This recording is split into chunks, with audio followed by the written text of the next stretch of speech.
O tema da mensagem de hoje é Deus age. É sobre isso que eu quero pregar essa noite. Deus está agindo nesse lugar. Você estava num período de adoração e Deus estava agindo enquanto você adorava.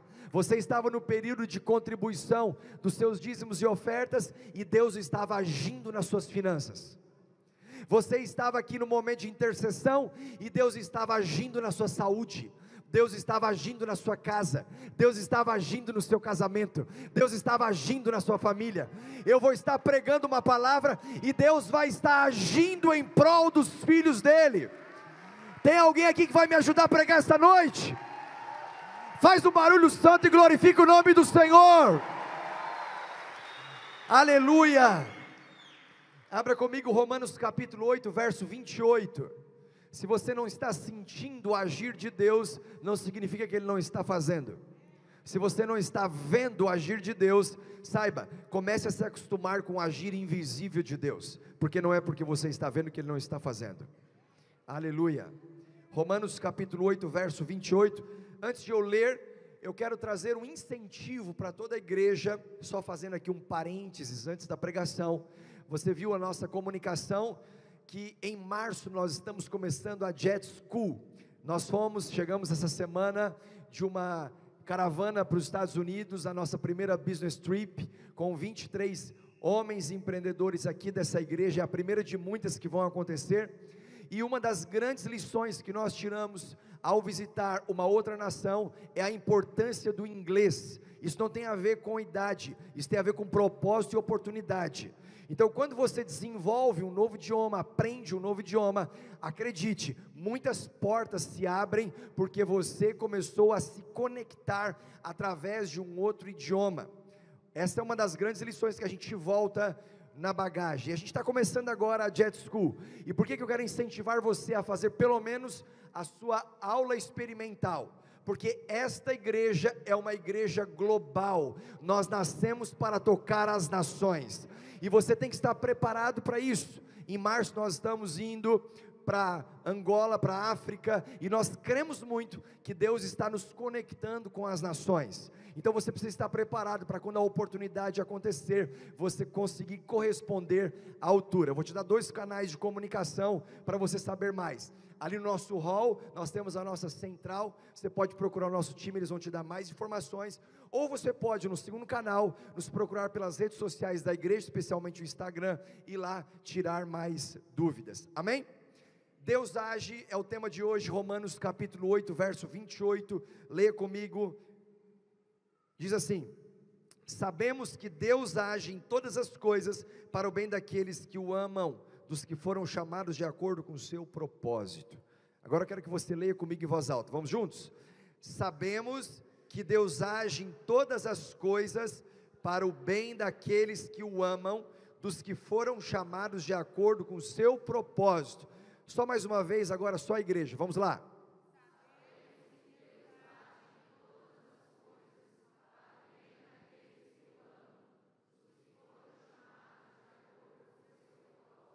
Então Deus não age em algumas coisas para o seu bem. Deus não age em muitas coisas para o seu bem. Deus também não age em quase todas as coisas para o nosso bem. Deus age em todas, diga todas. Todas as coisas para o nosso bem. Então você pode estar aqui agora e Ele está agindo no meio de uma circunstância que você está vivendo. E Ele está agindo para o seu bem. Você pode até não perceber ou não entender, mas Ele te ama tanto, que Ele quer que você comece a ter a revelação do agir invisível dEle na sua vida. Pastor, qual é a garantia que eu tenho disso? A garantia que eu tenho de que Deus está agindo em todas as coisas para o meu bem, eu quero destacar em 2 partes. Primeiro, é a certeza do amor que eu tenho por Ele. Então quem é que ama Deus? Quem é que ama Deus? Se você ama Deus, você tem a garantia de que Ele está agindo para o seu bem, porque nós sabemos que Deus age em todas as coisas para o bem daqueles que o amam. Tem alguém aqui que ama Deus? Então Ele está agindo para o seu bem. A palavra está assegurando e garantindo que Ele está agindo para o seu bem. E a segunda parte da certeza que eu tenho, é por conta do chamado dEle na minha vida. Então é porque Ele me amou primeiro, eu correspondo em amor. e Ele me amou tanto que Ele me chamou para cumprir com o meu propósito na terra. Então você pode concordar ou não, acreditar ou não, nada pode tirar o chamado dele na minha vida, nada pode tirar o chamado dele na sua vida. Então, meu irmão, não importa o que aconteça, eu continuarei amando a Deus. Não importa o que aconteça, nós continuaremos chamados por Deus, ainda que nos traiam, ainda que nos abandonem, ainda que nos esqueçam, ainda que tentem roubar tantas coisas preciosas que nós temos, nada pode roubar a nossa fé. Aliás, fé é o bem mais precioso que nós temos. Então o amor que eu tenho por Deus precisa ser maior do que qualquer outra coisa, ou do que o amor por qualquer outra coisa. Quando a Bíblia diz em Mateus capítulo 6, verso 33, busquem pois em primeiro lugar o reino de Deus e a sua justiça, e todas essas coisas, novamente, coisas, serão acrescentadas a vocês. Deixa eu linkar esses dois textos. Romanos 8, 28 diz que nós sabemos que Deus age em todas as coisas, e aqui em Mateus capítulo 6, verso 33 diz, busquem o reino de Deus em primeiro lugar, e todas as coisas vos serão acrescentadas. Então quando Deus vem em primeiro lugar, a pergunta é, o que vem em segundo? O que vem em segundo é todo o resto. Ah pastor, mas eu aprendi que vem Deus em primeiro lugar, a família em segundo lugar, o trabalho em terceiro lugar, a igreja ou ministério em quarto lugar, e assim por diante. Certo ou errado? Errado.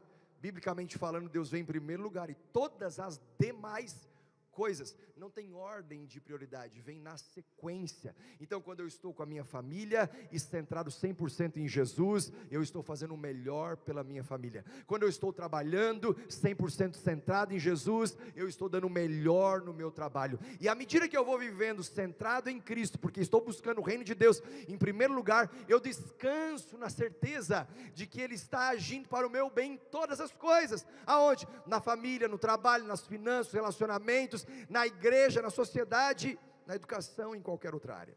Faz sentido? Então nós temos que começar a perceber que Deus está agindo sempre para o nosso bem. E o chamado de Deus na minha vida, além do amor que eu tenho por Ele, o chamado, ele é irrevogável e é inegociável.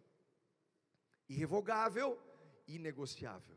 Você foi chamado por Deus e ponto. Você tem um propósito de vida e ponto. Tem muita gente que passa uma vida inteira tentando descobrir o seu dom. Aprenda, nós não descobrimos o nosso dom procurando o nosso dom, nós descobrimos o nosso dom servindo as pessoas. Ah pastor, qual é o meu dom? Estou buscando de Deus. Qual é o meu propósito? Estou buscando de Deus. Tem gente que passa uma vida procurando o seu propósito. Meu irmão, pare de procurar o seu propósito, comece a servir as pessoas, e você vai descobrir enquanto você serve. Então à medida que você vai amando mais a Deus, você vai respondendo melhor o seu chamado. Sabe quando você vê uma pessoa que um dia teve um encontro poderoso com Jesus, teve a sua vida resgatada das trevas e transportada para o reino do seu Filho amado, e você sabe o quanto aquela vida foi um testemunho poderoso de mudança, porque ele teve a revelação do Evangelho, e ele foi um exemplo para muitas pessoas, mas de repente algo aconteceu na vida dele, que ele está voltando para as velhas práticas. É o que a Bíblia fala em Provérbios capítulo 26, verso 11, como o cão volta ao seu vômito, assim o insensato repete a sua insensatez. Eu não estou falando de um tropeço, de alguém que mentia, se converteu, foi liberto da mentira, passou a falar a verdade, teve uma vida transformada, mas em algum momento deslizou, e teve uma recaída, teve uma queda, e aquilo definiu. Não, eu não estou falando de um deslize, eu não estou falando de um tropeço, eu estou falando de uma prática de velha vida. Todos nós tropeçamos, todos nós deslizamos, todos nós falhamos, todos nós pecamos, mas nós não somos mais pecadores tentando ser santo, nós somos santos lutando contra o pecado. O cair é do homem, mas o levantar é de Deus. Se você chegou aqui nessa igreja hoje caído, se prepare que Ele vai começar a te levantar. Porque você não é como um cão que volta ao seu próprio vômito. Você não é como um novo nascido que abandona a nova vida para viver a velha prática. Não, você não é como um insensato que volta à sua insensatez. Se você foi liberto, você vai permanecer liberto. Se você foi curado, você vai permanecer curado. Se você foi transformado, você vai permanecer transformado. Pastor, qual é o segredo do sucesso da vida espiritual? O segredo do sucesso da vida espiritual vem com uma palavra chamada permanência. Então eu permaneço amando a Deus, eu permaneço servindo a Deus, eu permaneço cultuando a Deus, eu permaneço na comunhão dos irmãos, eu permaneço em oração, eu permaneço nas minhas disciplinas espirituais, eu permaneço lendo a palavra, eu permaneço me aprofundando na palavra, e eu permaneço. Isso vai consolidando o sucesso de uma vida com Jesus. Agora, por que o cão volta ao seu próprio vômito? É simples, porque ele não tem consciência.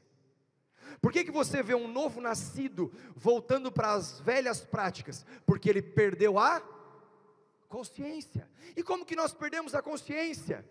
Como que eu posso perder a consciência, sendo que um dia eu fui resgatado por Ele, fui alcançado pelo amor dEle, recebi o chamado dEle na minha vida? Eu estava lá aos domingos adorando a Deus, eu liderei hub, eu servi no louvor, eu servi na recepção, eu amei pessoas, mas de repente você vê aquele crente voltando para as velhas práticas. Por quê? Cauterização de consciência. E como que a consciência é cauterizada? A consciência não é cauterizada da noite para o dia. Você não está aqui adorando a Deus, servindo a Deus, amando a Deus sobre todas as coisas, com Deus em primeiro lugar, e na sua segunda-feira você vive como se Ele não existisse. Não, normalmente você vai perdendo o temor das pequenas coisas, e à medida que você vai perdendo o temor das pequenas coisas, porque a Bíblia diz que o temor do Senhor é o princípio de toda a sabedoria, então você vai perdendo o temor nas pequenas coisas, e daqui a pouco aquele temor que for perdido, ele vai cauterizando a consciência. Aquilo que para ti era tão grotesco como um pecado evidente, ele deixa de ser tão grotesco que a gente começa a se acostumar. É por isso que o cão volta ao seu próprio vômito, e ele não se dá conta que aquele vômito veio dele mesmo. É por isso que o novo nascido volta às velhas práticas, porque ele não se deu conta que dali ele foi liberto. O que eu quero dizer com isso? Que nós temos que começar a ter a revelação que Deus está agindo em todas as coisas para o nosso bem, seja no dia bom, ou seja no dia mau, Deus está agindo para o seu bem, seja no momento da vitória, no momento da derrota, Deus está agindo para o seu bem, seja no momento do sucesso ou do fracasso, Deus está agindo para o seu bem, seja no monte ou no vale, seja na terra prometida ou no deserto, Deus age para o bem daqueles que o amam. Aleluia. Talvez seu filho já um dia olhou para você e disse assim: pai, eu não te amo mais, eu não gosto mais de você. E por que ele disse isso? Porque você deu um não para ele. Geralmente, um filho que ele olha para o pai ou para a mãe e diz assim: mamãe, eu não te amo mais, eu não gosto mais de você. Ele deve ter em média no máximo 7 anos, 6. Quando passa disso, você vai perceber que ele pode até não gostar do não que você deu, ou daquilo que você fez, ou da postura que você adotou. Ele está lá esperneando, mas ele não vai dizer para você: não te amo mais, não gosto mais de você, porque quem diz isso é um menino, é uma criança, é imaturo, é pequeno. Então quando nós estamos começando a nossa jornada de fé, isso ainda cabe de certa maneira, a gente ficar emburrado, a gente ficar esperneando, quando Deus não nos dá aquilo que nós tanto queremos. Mas chega um momento que Ele nos leva a uma fé madura, que Ele nos dando ou não nos dando, eu continuo amando. Ele fazendo ou não fazendo conforme a minha vontade, nada muda, porque eu estou entendendo que Ele está agindo para o meu bem. E sabe o que eu entendo? Que a porta aberta é você, como diz aquela canção, a porta fechada é você. Quando Deus abre uma porta, o homem não fecha. Quando Deus fecha, o homem não abre. Então se a porta está aberta, Deus abriu. Se a porta está fechada, Deus fechou. Não fique de fora de uma porta que Deus abriu, mas não tente entrar de uma porta que Deus fechou. Isso é maturidade. Maturidade. O amor a Deus e o chamado de Deus são as duas razões que me levam à maturidade. 1 Coríntios capítulo 13, verso 11, diz: quando eu era menino, faz tempo, quando eu era menino, eu falava como menino, faz tempo que eu falava como menino, eu pensava como menino, raciocinava como menino. Agora, quando eu me tornei homem, eu deixei para trás as coisas de menino. Uma igreja madura não pode mais ter atitudes infantis. Um crente maduro não pode mais ter atitudes de crente menino. Nós precisamos amadurecer na fé. Então eu vejo muitos crentes deixando a dúvida entrar no meio das circunstâncias, e não sabem se o que está acontecendo é permissão de Deus, ou é ação do inimigo. E na dúvida, eu quero te ensinar, você repreende o inimigo, expulsa o mal, limpa a casa, depois disso, assuma um posicionamento de que Deus está agindo para o seu bem, Ele está sempre agindo para o seu bem. Agora você já percebeu que a dúvida entra, geralmente, na mente de pessoas que estão passando pela luta. Dificilmente você vai ver aquele filho de Deus, no momento do seu sucesso, tendo uma dúvida: eu não sei se Deus está comigo. Não, Deus está comigo porque eu prosperei, Deus está comigo porque deu certo, Deus está comigo porque a porta se abriu, Deus está comigo porque o céu desceu, Deus está comigo porque eu orei e Ele respondeu, está tudo certo. Mas quando eu oro e a resposta não vem, quando eu oro a porta não abre, quando eu vou e o caminho está fechado, será que Deus me abandonou? É aqui que a dúvida entra, e a dúvida vai corroendo a sua fé. Deus está querendo nos levar a uma maturidade, e entender que coisas ruins acontecem com pessoas boas. Quando nós entendemos isso, nós amadurecemos na fé. A morte é boa ou é ruim? Humanamente falando é ruim, mas a morte acontece com pessoas boas. A crise é boa ou é ruim? A crise é ruim, mas a crise acontece com pessoas boas. A doença é boa ou é ruim? A doença é ruim, mas a doença acontece com pessoas boas. Então nem tudo que é ruim é mal. Pastor, como assim? O Vitório está tomando antibiótico. Pergunte para o Vitório se o antibiótico é bom ou ruim. Vitória, antibiótico é bom ou é ruim? É ruim, mas é bom. Não é assim? É ruim, não é, mas não é mal. É ruim, mas vai fazer bem. Está doendo, mas vai ser bom lá na frente. Está difícil, mas lá na frente você vai entender. As coisas estão apertadas, é deserto, é vale, mas saiba, depois da tempestade vem a bonança. Nós só precisamos continuar crendo e seguindo em frente. Essa é a fé madura. A minha oração é que a gente saia daqui essa noite convencido: Deus age. Deus age o tempo todo. Aleluia. Eu me fiz uma pergunta: quanto eu confio que Deus está agindo para o meu bem em todas as coisas o tempo todo? Se faça essa pergunta hoje, agora. Será que Deus está agindo em todas as coisas para o meu bem, inclusive naquelas tão difíceis? Senhor, parece que aquela era a mão do inimigo. Deixa eu te falar uma coisa. Primeiro, quem está no controle da sua vida, Deus ou o diabo? Quem está no controle da sua vida, Deus ou o diabo? Se você ficou em dúvida, é uma grande chance de Deus não estar no controle, porque o muro não é de Deus. Então toma uma decisão nessa noite, de dizer: Senhor, eu quero te entregar 100% da minha vida nas tuas mãos, e eu quero te obedecer 100%. Eu estou obedecendo 99% não é obediência. Eu quero obedecer 100%. Eu posso deslizar, mas eu vou me levantar, porque eu só quero uma coisa: buscar o reino de Deus em primeiro lugar. Tem alguém aqui? Tem alguém crente aqui? Tem alguém disposto a buscar o reino de Deus em primeiro lugar aqui? Então me ajuda a pregar esta noite, faz um barulho santo aí, igreja.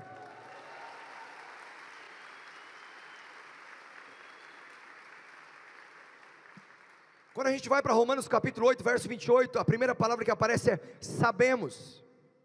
Quem está falando? Paulo, na sua carta aos Romanos. Sabemos. A palavra sabemos nada mais é do que eu estou convencido, eu acredito. Nada vai tirar essa verdade do meu coração, de que tudo que está acontecendo, tudo. Você sabe o que significa no original grego a palavra tudo, ou todas as coisas? Sabe o que significa no original? Tudo significa tudo. Todas as coisas significa todas as coisas. Ele está agindo para o seu bem, para o bem da sua casa, para o bem da sua família, para o bem do seu casamento, para o bem do seu negócio, para o bem da sua saúde, para o bem do seu futuro. Então, se eu sei que Deus está agindo para o meu bem, eu preciso corresponder a isso, em atitude.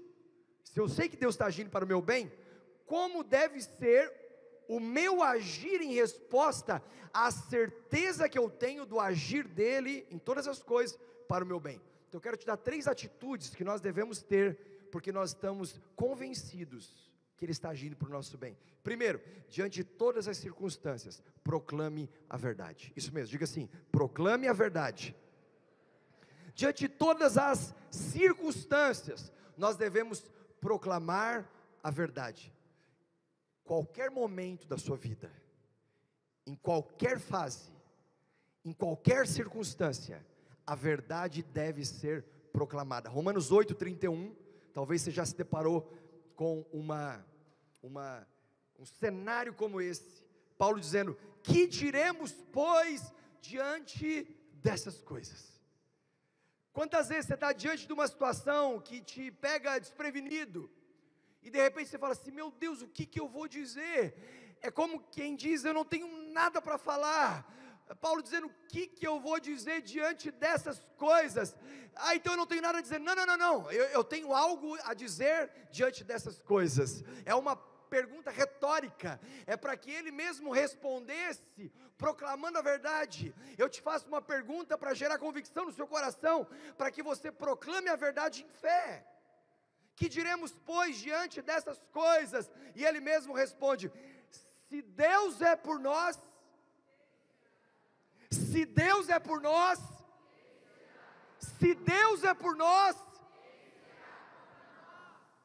Então, quando você está diante de algo que te deixa pasmo, atônito, você não tem uma resposta para dar, saiba, tem uma palavra para ser proclamada, tem uma verdade para ser dita, tem um poder para ser liberado.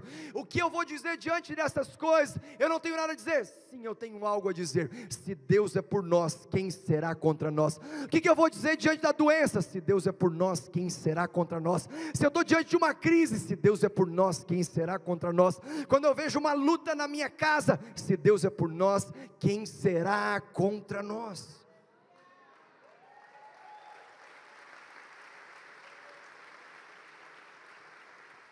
Você pode estar enfrentando situações que parecem loucura, parecem mentiras, gigantes invencíveis, montanhas intransponíveis. E nesse momento nós temos algumas alternativas. Eu vou te dar algumas delas. Primeiro, se desesperar. Você está diante de algo que você diz, como disse o apóstolo Paulo: que diremos, pois, diante dessas coisas?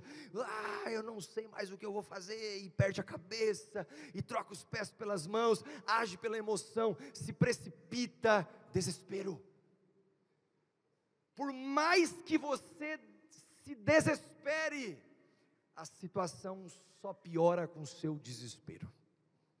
Então, desesperar-se, risque da sua lista. Então eu tenho a alternativa de reclamar. Como, Deus? Por que isso comigo? Porque agora as coisas vinham tão bem, eu não mereço passar pelo que eu estou passando. Aonde já se viu? O Senhor me libertou do mundo, era melhor que eu tivesse morrido no mundo. Por que o Senhor me tirou do Egito? Era melhor que o Senhor nos deixasse lá, ao invés de nos trazer para o deserto, para que a gente morresse aqui. Que saudade das cebolas do Egito. Essa história não é nova, ela já foi contada na palavra.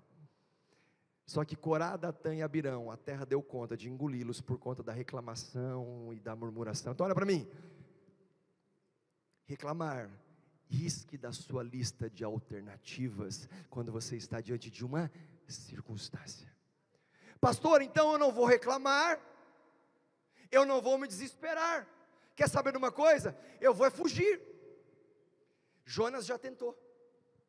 Ele tinha um chamado de ir para Nínive, mas ele tenta de todas as formas fugir da rota do chamado de Deus, e ele vai para Tarsis. Ele tenta fazer com a força do seu braço. Você conhece a história. Ele vai parar dentro da barriga de um peixe. Ele é vomitado depois de 3 dias, até que ele não resiste ao chamado de Deus, e ele responde o chamado de ir a Nínive, profetizar contra Nínive. Então, fugir, risque da sua lista. Então, se não dá para fugir, se não dá para reclamar, se não dá para se desesperar, então é melhor eu parar aonde eu estou. Então paralisar pode ser uma alternativa. Só que a mulher de Ló, ela para e ela olha para trás. Quando ela para e olha para trás, ela vira uma estátua de sal, diz a palavra de Deus. Paralisar. Risque das alternativas da sua lista. Pastor, o que sobra? Sabe o que sobra? Proclamar a verdade. Diante das circunstâncias, aonde estão os filhos de Deus, que vão declarar, Deus age em todas as coisas para o meu bem. Então se Deus é por nós, quem será contra nós? Tem alguém com fé aqui essa noite? Então, ao mesmo tempo que eu estou chocado com a realidade humana, eu preciso acionar a realidade espiritual. Quem estava aqui no domingo passado? Domingo passado, quem estava no culto aqui no domingo passado? O pastor André estava testemunhando do Zé Márcio, meu sogro. Quando nós estamos naquela segunda-feira do dia 12, indo com 23 homens para os Estados Unidos, a gente tinha acabado de chegar em Congonhas, e pegamos um translado de Congonhas para Guarulhos. Nós estávamos dentro do ônibus, e eu estava lá naquele primeiro banco, e de repente, ela me manda uma mensagem, e eu vejo ao mesmo tempo a mensagem, ela dizendo, o pai está morrendo, e o telefone toca, e eu atendo, e ela está, sabe, amor, o pai está morrendo e tal, e aí eu estou ali tentando entender tudo o que estava acontecendo, trazendo paz para o coração dela. Falei, amor, calma, eu preciso te entender, o que está acontecendo? E de repente, quando eu vou acalmar o coração dela, os irmãos começam a ouvir que eu estou dizendo, te acalma, o que está acontecendo? Então, aquele silêncio vai tomando conta do ônibus, e o meu filho está próximo, então eu preciso conversar com a minha esposa, trazer paz ao coração dela, gerar fé em todas as pessoas, dizendo, comece a interceder agora pela vida do Zé Márcio, nós precisamos nos colocar na brecha, ao mesmo tempo que eu estou dizendo, Arthur, vem aqui que o pai precisa começar a falar com você, e eu vou gerando a informação no coração dele, mas naquele momento, ou eu podia me desesperar, ou eu podia reclamar, dizendo, como agora, justo hoje, todo mundo, cheio de expectativa, tudo programado, eu poderia fugir, ou eu poderia fazer qualquer outra coisa, mas eu fiz uma escolha, eu preciso começar a proclamar a verdade. Pai, Tu és o Deus da ressurreição, Tu és o Deus que opera de perto e de longe, comece a agir agora, de uma forma sobrenatural. Para quem não sabe, meu sogro ficou 34 minutos completamente parado, no relatório, não sei como é que diz lá, deu como morte súbita. Hoje ele está no hospital, completamente sem sequela alguma, e a gente louva a Deus pelo agir do Senhor.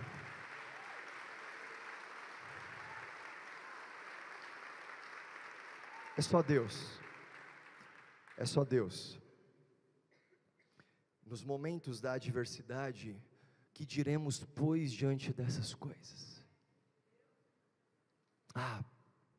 Se Deus é por nós, quem será contra nós? O que você vai dizer diante das coisas que estão aparecendo todos os dias na sua vida? Se Deus é por mim, quem será contra mim?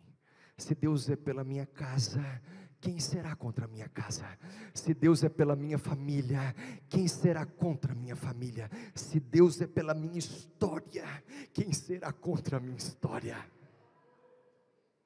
Então comece a proclamar a verdade.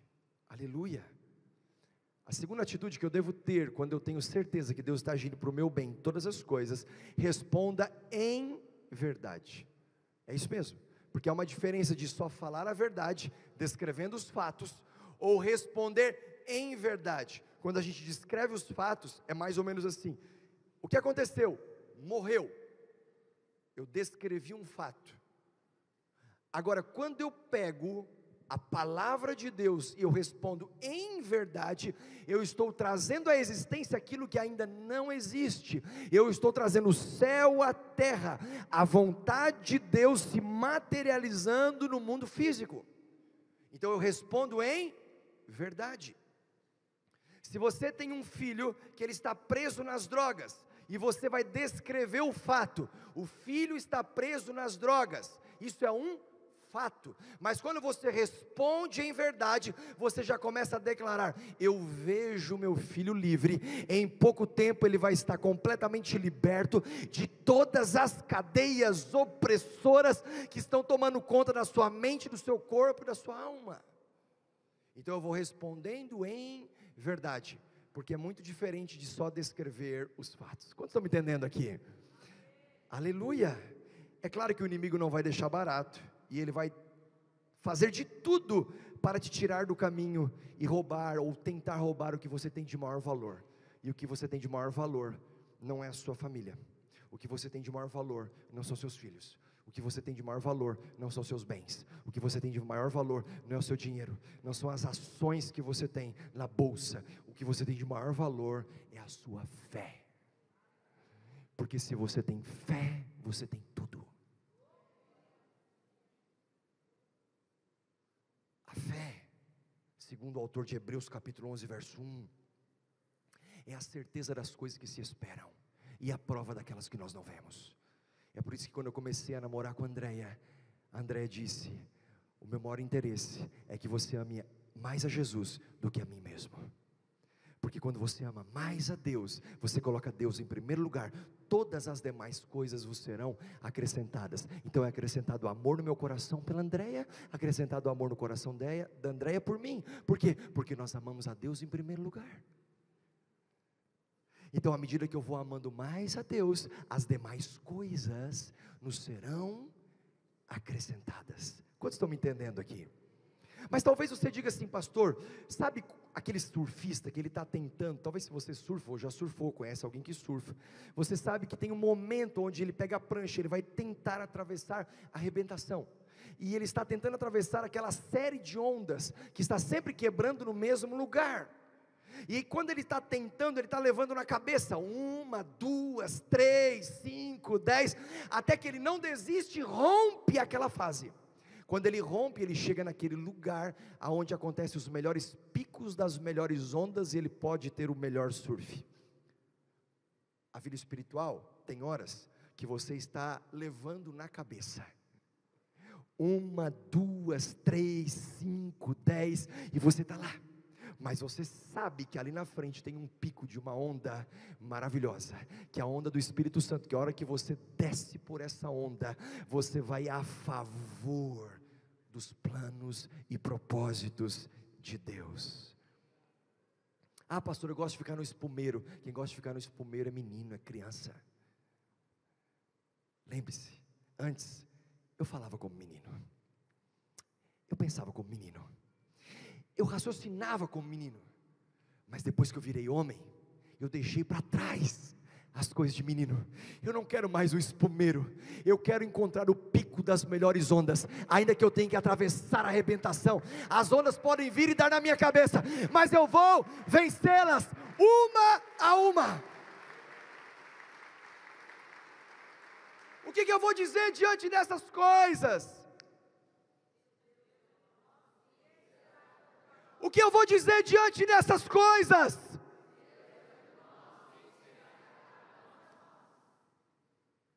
Esta é uma fé madura, que não importa o que aconteça, eu vou continuar amando a Deus.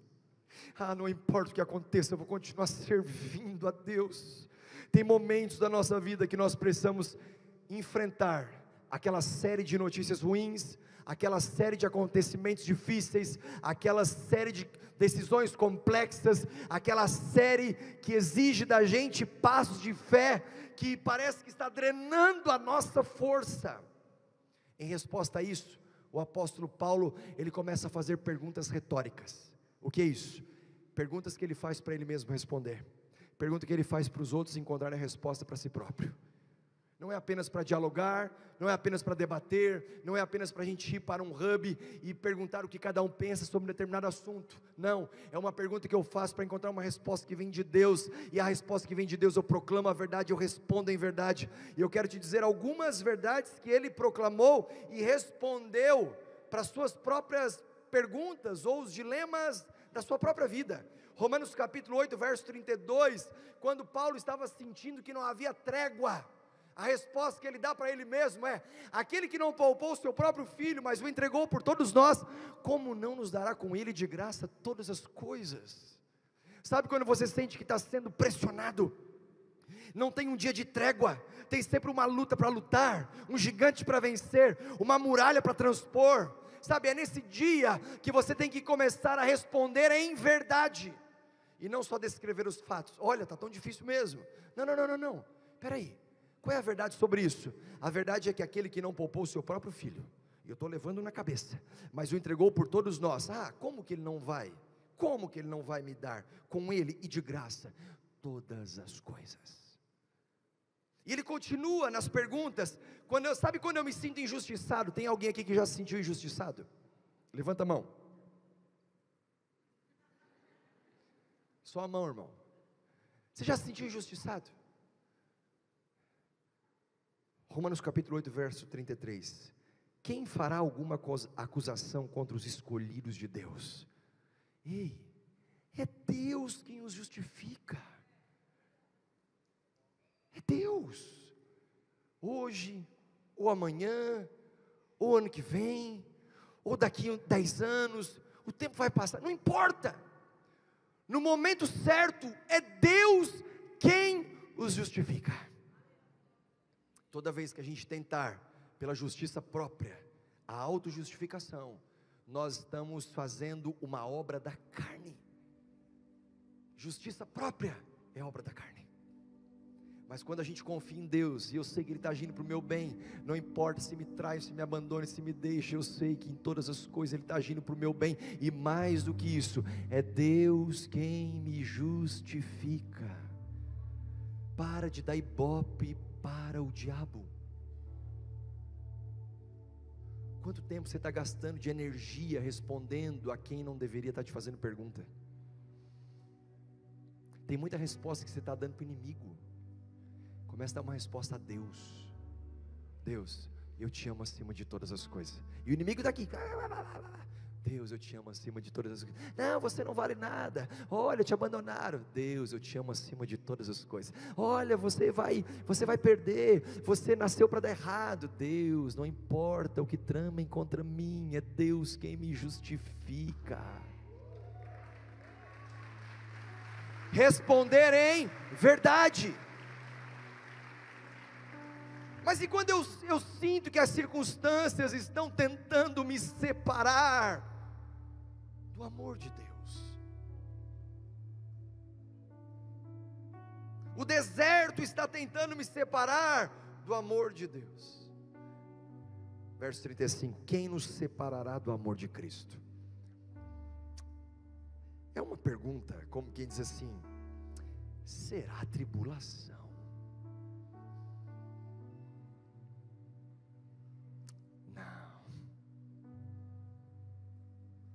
Angústia? Também não. Perseguição? Nem pensar. Fome? Jamais. E nudez? Hipótese alguma. Será então que o perigo vai me separar do amor de Deus? Nunca. E a espada? Se Deus é por nós, quem será contra nós? Então, à medida que você vai proclamando a verdade e respondendo em verdade, você só faz isso porque você tem certeza de uma coisa: Deus está agindo, e Deus está agindo para o seu bem. E para terminar, a terceira e última atitude que eu devo ter, sabendo que Deus está agindo para o meu bem: decrete a verdade. A igreja precisa começar a aprender a decretar a verdade. Pastor, o que é decretar? Mudar a opinião de Deus? Não. Mudar a vontade de Deus? Não. É trazer a palavra de Deus no cumprimento da sua fidelidade, porque Deus tem um compromisso com aquilo que Ele disse. Ele não tem um compromisso com aquilo que Ele não disse. Deus falou, vai se cumprir. E olha o que diz o texto, verso 37 a 39, mas em todas estas coisas, só um parênteses aqui, eu falei de coisa no começo, coisa no meio, estou falando de coisa no final. A coisa que eu falei no começo é: sabemos que Deus age em todas as coisas. Mateus 6,33 fala: buscai o reino de Deus em primeiro lugar e todas as demais coisas. E aqui a gente termina no verso 37, mas em todas estas coisas. É tudo coisa, porque elas são secundárias. Todas Deus está agindo para o nosso bem. Essas coisas somos mais que vencedores, por meio daquele que nos amou. Fique de pé. Eu queria que você levantasse as suas mãos agora. E nessa ministração, eu quero que você leia comigo esse texto, do verso 38 e 39. Diga assim em voz alta: pois estou...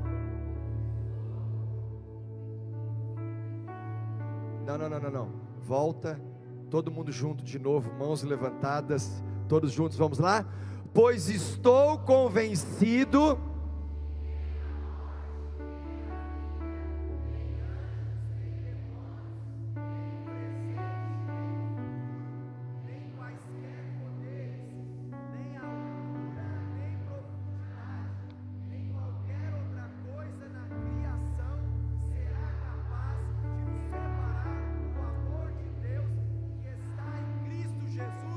nosso Senhor. Nada nos separará do amor de Deus. Nada nos separará do amor de Deus.